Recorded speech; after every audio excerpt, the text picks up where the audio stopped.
بسم اللہ الرحمن الرحیم۔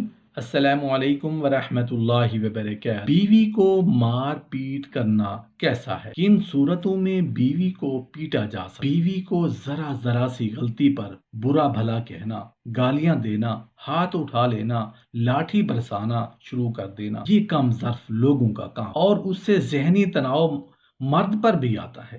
اسلام نے اس بات کو سخت ناپسند کیا ہے۔ اگر مارنے کی اجازت دی بھی ہے تو کڑی شرائط کے ساتھ۔ جب سمجھانے کی ساری تدابیر فیل ہو جائے پھر اس کا بستر الگ کر اس سے بھی نہ سمجھے اور اپنی غلطیوں پر ڈٹی رہے تو پھر اسے ہلکی مار کہ جسم پر نشان نہ پڑے۔ آپ صلی اللہ علیہ وآلہ وسلم کا عمل مبارک ہمارے سامنے ہے۔ آپ صلی اللہ علیہ وآلہ وسلم نے کبھی اپنی کسی بیوی پر ہاتھ نہیں اٹھایا۔ اگر کبھی کوئی شکایت ہوئی تو صرف زبان و عمل سے اصلاح کی کوشش۔ حضرت ابو ہریرہ رضی اللہ عنہ روایت کرتے ہیں کہ رسول اللہ صلی اللہ علیہ وآلہ وسلم نے فرمایا، ایمان کے لحاظ سے کامل مومن وہ ہے جو اخلاق میں سب سے اچھا ہو، اور تم میں سے بہتر شخص وہ ہے جو اپنی بیویوں کے لیے بہتر۔ رسول اللہ صلی اللہ علیہ وآلہ وسلم نے فرمایا، بیوی کو نہ مارنے والا شخص بہترین شوہر ہے۔ بیوی کے معاملے میں درگزر کرنے والا، نرمی سے کام لینے والا، نیز بیوی کے حق میں خیر اور بھلائی کی بات قبول کرنے والا شخص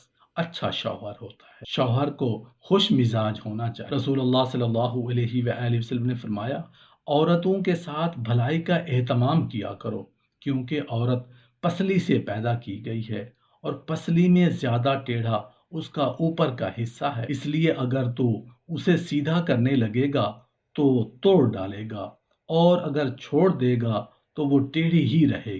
لہذا عورتوں کے ساتھ بھلائی کا اہتمام کیا کرو۔ یعنی عورتوں کی مثال پسلی کی سی ہے۔ پسلی دیکھنے میں ٹیڑھی ہے لیکن اس کا حسن، اس کی صحت اس کے ٹیڑھا ہونے میں ہے۔ کوئی پسلی کو سیدھا کرنا چاہے تو وہ ٹوٹ جائے، سیدھی نہیں ہو۔ اب اس کو پلستر کے ذریعہ جوڑنا پڑے گا۔ پسلی کا فائدہ ٹیڑھے ہونے کے ساتھ ہی اٹھا، ورنہ پھر ٹوٹنے کی صورت میں طلاق ہی ہے۔ اس لیے بیوی کو 100% اپنے مزاج میں ڈھالنے کی کوشش میں وقت ضائع نہ کرو۔ عورت کا شوہر کی طبیعت کے خلاف ہونا کوئی عیب، پسلی کے اندر ٹیڑھا پن ہونا اس کا عیب نہیں، اس کا حسن ہے۔ ارشاد باری تعالیٰ ہے، اور ان کے ساتھ حسن سلوک اور بھلے طریقے سے زندگی بسر کرو۔ ایک مرتبہ رسول اللہ صلی اللہ علیہ وآلہ وسلم نے ایک خطبہ ارشاد فرمایا۔ اس خطبے میں بہت سی باتیں ارشاد فرمائیں۔ فرمایا، یہ بری بات ہے کہ تم میں سے ایک شخص اپنی بیوی کو اس طرح مارتا ہے جیسے آقا اپنے غلام کو مارتا ہے، اور دوسری طرف اسی سے اپنی جنسی خواہش بھی پوری کرتا ہے۔ یہ کتنی بد اخلاقی کی بات ہے کہ آدمی اپنی بیوی کو اس طرح مارے جس طرح غلام کو مارا جاتا ہے۔ اگر بیوی پر غصہ آ جائے تو کوئی بات، جہاں محبت ہوتی ہے وہاں لڑائی بھی ہوتی ہے، جہاں پیار آتا ہے وہاں غصہ بھی آ جاتا ہے۔ ہاں، یہ بات ضرور ہے کہ فوراً ہی بیوی پر نہ برسیں، اس غصے کی وجوہات تلاش کریں اور ان وجوہات کو ختم کرنے کی کوشش کریں۔ غصے کی حالت میں انسان جذباتی ہو کر غلط قدم اٹھا لیتا ہے اور بعد میں اسے افسوس ہوتا ہے۔ خوش مزاجی اور خوش اخلاقی بہت اعلیٰ صفات جس سے زندگی خوبصورت ہوتی ہے۔ باوقار اور نرم ہو شوہر پر، بیوی کی تعریف اور خوشامد ضرور کرتے رہے۔ یہ عورت کی کمزوری ہے، اس لیے دن میں 2-4 مرتبہ بیوی کی تعریف کرنے کا بہت فائدہ ہوگا۔ کبھی اس کے کھانا پکانے پر، کبھی لباس کی، کبھی اس کے حسن و جمال کی تعریف کریں۔ ان 2 بولوں سے آپ کی ازدواجی زندگی خوشیوں کی برسات ہو انشاءاللہ۔ آپ کے 2 میٹھے بول اس کے سارے دن کے کام کاج کی تھکاوٹ دور کر دیں گے، اور وہ اپنا کام پہلے سے بھی اچھا کرنے کی کوشش کرے گی، اور آپ بھی اس کو اپنے سامنے تر و تازہ پھول کی طرح محسوس کریں گے۔ بیوی کو خادمہ نہیں محبوبہ سمجھیں۔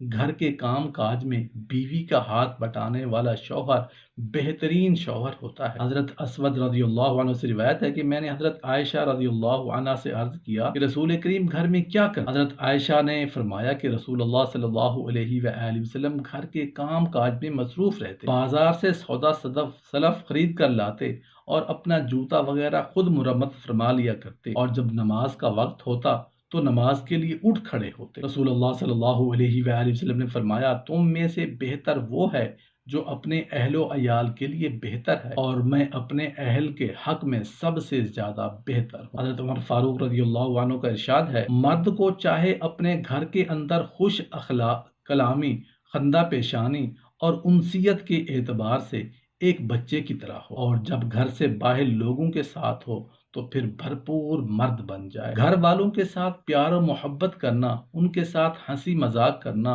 ان کی جائز خواہشات پوری کرنے کی فکر کرنا، ان سب باتوں پر بھی ایسا ہی اجر و ثواب ملے گا جس طرح نفل عبادت پر ملتا ہے، اگر نیت ثواب کی اور اللہ تعالیٰ کو راضی کرنے کی ہو۔ کہتے ہیں عورتیں مرد کی گڑیاں ہیں، اس لیے مردوں کو چاہیے کہ جہاں تک ہو سکے اپنی گڑیوں کو بنائے سنوارے رکھیں۔ کبھی پریشان دکھائی دیں تو فوراً ان کی پریشانی دور کریں، طبیعت خراب دکھائی دے تو دوا لا کر دیں۔ اسی طرح آپ کی بیوی ہمیشہ آپ سے خوش رہے، بیوی کی قدر کریں، آپ اس کو بیاہ کر لائے ہیں، آپ کی زندگی کی ہم سفر ہے، آپ کی رازدان ہے، آپ کے بچوں کی ماں بننے والی ہے، آپ کی عزت ہے، آپ کی خدمت و اطاعت کا اعتراف کریں اور اس کا اظہار بھی کریں تاکہ اس کا سر عزت سے بلند ہو، وہ آپ کی زیادہ قدر کرے گی، آپ کو زیادہ اہمیت دے گی۔